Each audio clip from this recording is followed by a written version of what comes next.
और एक बड़ी खबर आपको बता दें, इजरायल ने हमास के शरणार्थी शिविर पर हमला कर दिया, जिसमें हमास का दावा है कि 70 लोगों की मौत हो गई है। तो बड़ी जानकारी इस वक्त की आपको दे रहे हैं। हवाई हमले में 70 लोगों की मौत का जो है दावा किया जा रहा है। इजरायल ने हमास के शरणार्थी शिविर पर हमला कर दिया, जिसमें हमास की तरफ से दावा किया गया कि 70 लोगों की मौत हो चुकी है।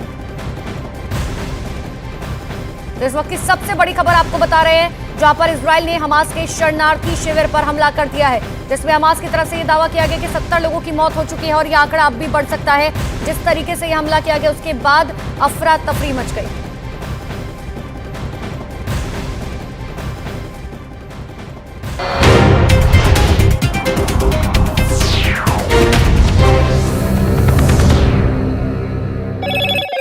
हेलो मोटो। मोटोरोला, भारत का सबसे अच्छा 5G स्मार्टफोन ब्रांड। विस्तार से समझाएंगे। भारतीय सेना की तरफ से वीडियो जारी किया गया है। दरअसल ये जो आपको मूवमेंट दिख रही है, बहुत छोटे छोटे ये आतंकवादी जो आपको यहां पर, क्योंकि